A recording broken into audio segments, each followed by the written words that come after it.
Hi there, it's Tracy here. Just going to run through how to insert a property of the month into your newsletter or to do any customizing you want. For a property of the month, the first thing that we suggest, a couple of quick tips, make sure you have identified the properties you want to insert prior to editing. Figure out the number of properties you're looking to add to your newsletter. We recommend no more than 3. Make sure that the images that you save for each property are all the same size. It just makes the newsletter look neater. The file size for the image should be less than 400 kilobytes, just to make it easier for everyone to open. And copy the URL for the property, whether it's a private property or on your personal website. What we like to do is copy the information that we're going to use into a notepad.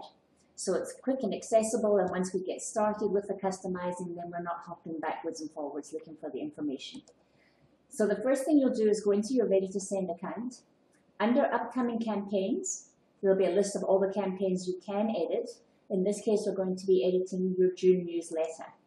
Clicking on it will open up the newsletter itself that you can make changes to. So what you need to decide is, are you going to add an extra article to the newsletter, or are you going to replace an existing article? What we're going to do in this case is delete an article and replace it with a property of the month. So if you click on blocks and hover over the block you want to get rid of, then you just click on the delete and it'll disappear. Then on the left-hand side, find a block that you think fits the requirements that you have for the property of the month. We'd suggest taking something that's got an image and space for some text, as well as a hyperlink button, a read more or that kind of thing you can put into it. So take the block you've identified and drag it in to where you'd like it in the newsletter. Okay, from there, if you hover over the block that you've just put in, click on the edit button, the little pencil, and now you want to insert your image that you've already saved somewhere. So double click on an image to be able to insert the image. You've got a little library that opens up. So the first thing you need to do is insert that image into your library. Choose the file from wherever you saved it.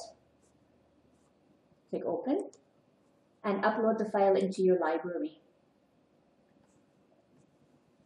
If you hover over the image, there's 2 options. There's a tick and there's a dustbin if you've imported the wrong image and you want to get rid of it. So clicking on the tick will put that image into your article like that.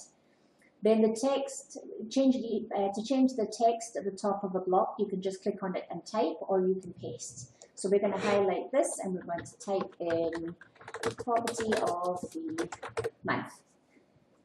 From there, we're going to insert the text that we copied because it's easy. So copying and pasting from clipboard, copy and paste here. Go back and get the information off the clipboard, copy. Now you could type the information in here. It's just much easier to paste it and less chance of you making a mistake. Then what you want to do is hyperlink that more info button to the property on your web page or on a shared web page. So if you click on the more info button there, you'll see on the left-hand side in that little click and hold to drag box that comes up, highlight it, then click on the add link, which is a little hyperlink button there, and replace the sample URL that we've got in with the URL for your property. In this case, we're going to put in readytosend.com and click on submit. Okay, when you've changed if you wanted to change the color, the background color of that image, go into text content in the menu on the left-hand side.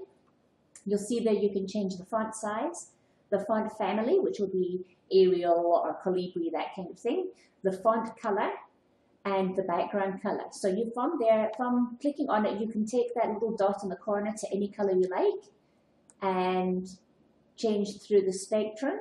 If you know the RGB code for the color that you want for your corporate colors, you can put it in directly there, and then just click on the little circle in the bottom right of that block to implement that color change. Okay, so you can preview the changes that you've made and see what it's going to look like on desktop and mobile by clicking on the preview button, and you'll see your property of the month's been added. The standard display is for a desktop computer. You can change it to tablet or to mobile view. And in mobile view, because the the email template's responsive, everything will shuffle one underneath the other and make sure that the content stays the same and in the right order. So if you close the preview panel, you can save the changes you've made to your newsletter. Okay, so your newsletter has been changed. If you'd like to, you can click on the HTML preview to see what it's going to look like. And that's what your newsletter is. We suggest also, if you have put in a hyperlink, to click on it and make sure it directs to the right place.